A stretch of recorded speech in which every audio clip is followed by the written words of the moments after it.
Hey guys, welcome back to my channel. I know it's been a while since I last posted, but yay!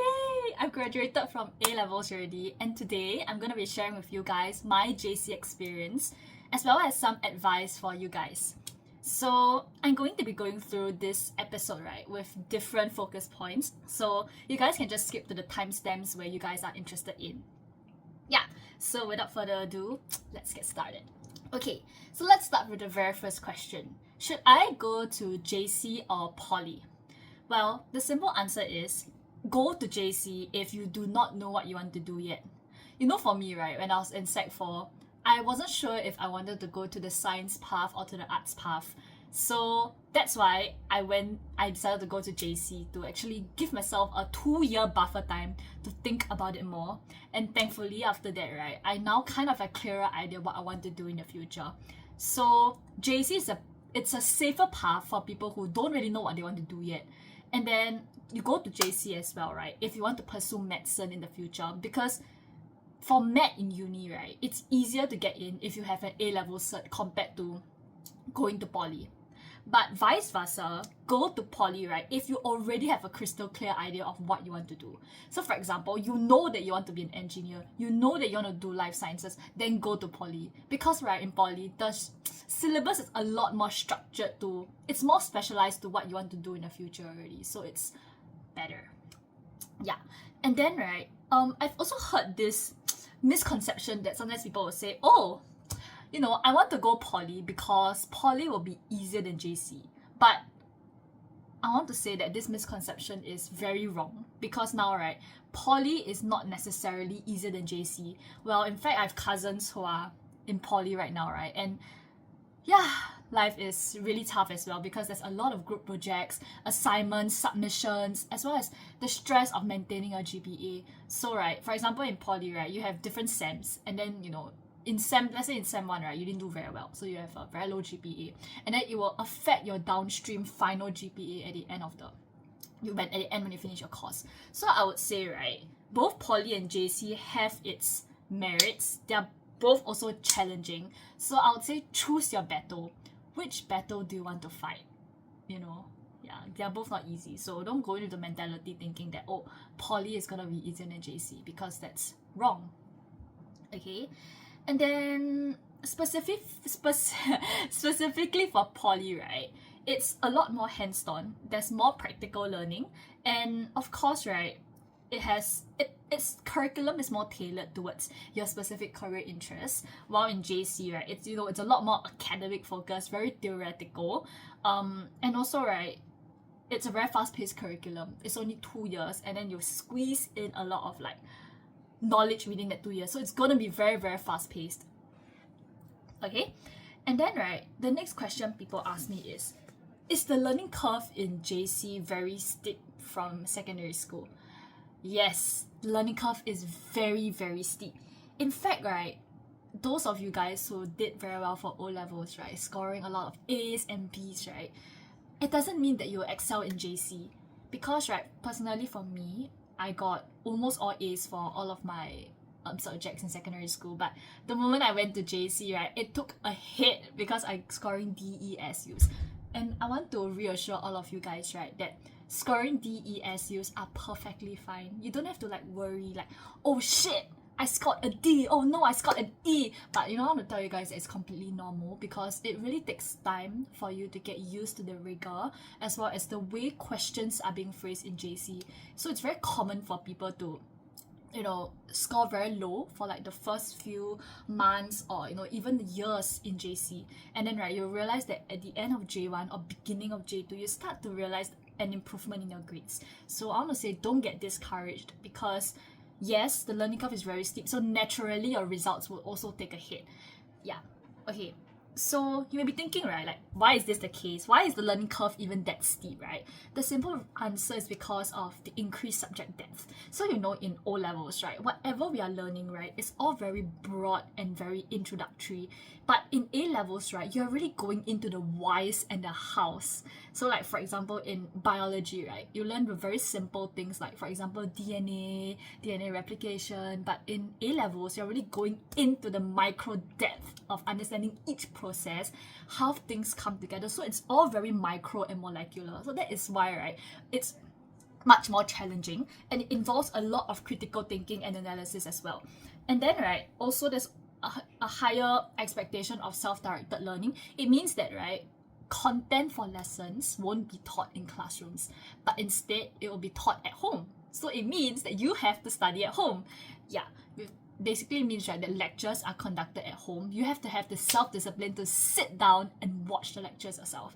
The teachers won't be going through the lectures in class already, because in class, right, tutorial lessons are meant for teachers to go through the questions with you guys. Yeah.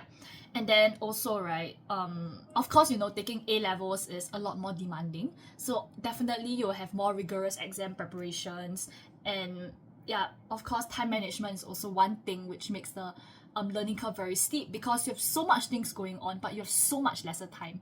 Because CCAs take up a lot of time already, depending on the CCA that you take, which I will be talking more later on. And yeah, time management, scheduling in your time for rest, studying, everything needs to be very, very precise. Okay? Okay. And okay, these are some strategies from me, which was how I coped with my JC challenges. So for me, right, personally, I was in the rock band CCA. It's more towards the arts side, yeah, arts ARCS. Yeah, so basically in rock band, right, we have sessions about two to three times a week. Yeah, and I would say, right, sometimes after CCA, I get quite tired because, you know, it's quite mentally draining as well. So personally for me, when I go back home after CCA, right, I try not to schedule too much things to do after CCA. I mainly complete the things that I need to do. For example, homework, final assignments, and that's it. I don't touch my lectures at all. But other days, right, when I don't have CCA, I will try my best. I'm not trying my best. I will do my lectures. Yeah. So effective time management, create a study schedule which will work for you. Okay. And then the next one is to seek help early. Very, very important that the moment you don't understand anything, right, quickly seek help from your teachers. Your teachers are there to help you. Do not be in a situation, right, whereby you don't ask any questions from like February all the way to the end of the year, right? Then you have so much questions at the end. It's not going to benefit you at all, because you have so much questions that you don't understand, and then it just compiles, which makes it into a very challenging situation for yourself also. So the moment you don't understand anything, immediately ask. You clear your doubts immediately, and that's so important. Okay? Yeah. And then staying consistent. I know that in O levels, right, cramming kind of works sometimes, but in A levels, cramming doesn't work at all. So staying consistent, studying every single day, putting in small consistent efforts goes a much longer way than cramming in on the last few final days of your exam. Okay, very, very important. Okay, so next question. Would I recommend you guys to take H3 subjects? I will only recommend you to take H3 subjects, right, if you know that you are capable of doing that, and if you are already excelling in your current subject combi. What I mean, right, is that if you're already excelling, right, means getting A's or B's, okay? Don't like, you know, you're getting like C's and D's, and then you want to take up a H3 subject. It will not help you. In fact, you decrease the amount of time for you to focus on your core subjects.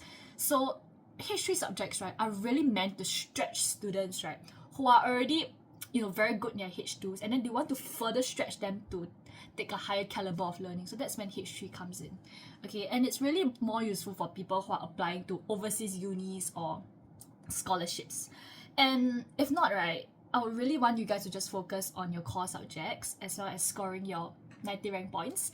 And you know, imagine yourself, right, taking H3, and then the rest of the subjects are like very jialat. And that's kind of like a sad situation, because it really doesn't look good on your A-level certificate lah. Because at the end of the day, right, it's really your core subjects that will really determine what kind of course that you're going to take in uni. Okay? Okay, the next question is, how do you choose your CCAs, correct? Well, first thing I would say is choose based on your interests, because you know this CCA, you're going to be doing it for the next 2 years. So you really don't want your CCA to be a dread for you. Instead, right, I want your CCA to be a place, right, where after the huge, long day of lessons, right, you can go to your CCA and, you know, you can like relieve your stress, be somewhere that you can, you know, it's like a breather for you after your studies. So I feel like that's a lot better. And also, right, if you're going to be joining a sports CCA, and advice from me to you guys, if it's going to be a sports CCA, remember that during your NSG season, it's going to be quite tiring for you guys. So don't be too hard on yourself if you're not able to finish your goals or your lesson materials by the end of like that week. Give yourself time to rest, because it's very important. And I've also heard of people who get burnout because of during the NSG season. So always remember to recuperate your body first, your mind, your soul. Okay, recuperate that first before you really start diving into your studies again. But at the same time, right, during your NSG season, do not neglect your studies. Just also continue to study, but maybe lower the tempo for a bit during that period of time. Okay, and just reschedule your timetable for a bit during your NSG season. Okay, so would I recommend people to take up more than 2 CCAs? Short answer is generally not, unless you are able to handle the rigor of having a CCA already and your studies together. Because having 2 CCA means that you need to fork out more time for the extra CCA that you're gonna go for, which I feel it's not that worth it. I'd rather you put your time into your studies. Yeah. Okay. Yeah, and this is the same idea as whether I should take a history subject lah. Yeah. Okay, so now is the time for some general advice for you guys. So my first advice to you guys, right, in JC is to really build good study habits. And good study habits, right, I mean by creating a consistent study schedule, which I have been mentioning quite a bit, as well as staying organized with your notes and assignments. Like what I mean by this staying organized, right, it means that on the day the teacher gives you your homework, right, do it as soon as possible. Do not drag it for too long. The moment you drag it for too long, you will forget about it. Yeah. And then, right, when you after finishing your work, you'll feel like you feel much better. You know that you have already completed something. And it's really that sense of accomplishment as well. Yeah. And creating a consistent study schedule, like what I mentioned just now, right, insert the times where you are busy, and then your breaks, right, dedicate certain breaks for doing certain things like lectures. Like for example, Monday I have a break from 12 to 3. So from 12 to 1 I want to watch a lecture, then I want to do this, I want to do that. Write it all down, because sometimes the human brain, we can't internalize things when we think about it, but only when we write it down, then we can get things done. It's 40% more likely for you to get things done when you write it down. Okay, so just write it down. Okay, next one is time management, like what I've been mentioning a lot as well. Set realistic goals, balance your studies, your hobbies, and your relaxation. Don't be too crazy and study like 24/7. That's not going to work. In fact, you're going to burn out so soon if you study like that. Always have time for things that you enjoy. Go out for a walk, take a breather, Yeah. Again, ask help when needed. Don't be too shy lah. Their teachers are really there to help you. If you're feeling scared, ask your friends, ask your classmates. I'm sure they're more than willing to help you. Okay, yeah, because really in JC, right, whether or not you succeed is whether or not you get your doubts clarified. Really, because there may be times, right, where you have so many questions. Really, that was me like in J1, like so many questions, right, that I was a bit scared to ask. So yeah, ask as soon as possible. Okay. Practice regularly as well, especially for subjects like math and your languages, because if you don't do math for a short period of time, right, you may lose the hang of how to do certain concepts, or how do you like derive certain things, as well as for GP essays and your AQs, as well as your comprehension. Basically everything requires practice, so please don't neglect that as well.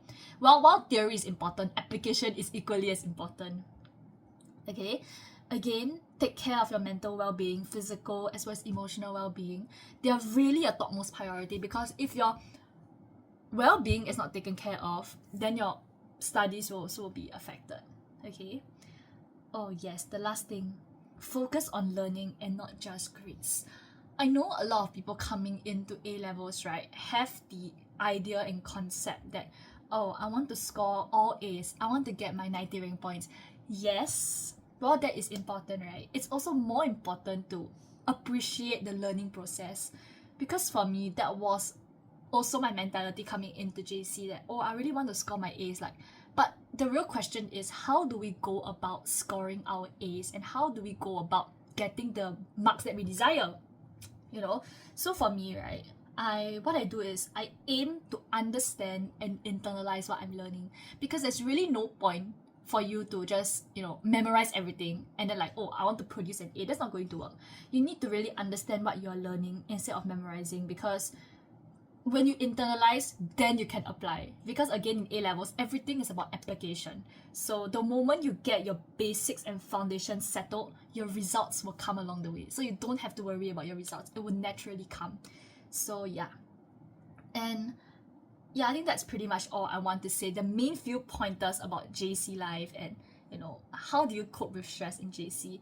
And I know that a lot of things that I just said may sound maybe quite daunting for most of you guys coming in from secondary school, but I want to give you guys a word of encouragement that a lot of seniors have really walked through this path, and I can say that it's not easy, but if you are really willing to put in the hard work, to put in, you know, if you really have the self-discipline to sit down, plan your time well, and to always ask questions and clarify, right, you would do fine in JC. Trust me. Okay, guys, you got this, and see you guys in the next video. Bye!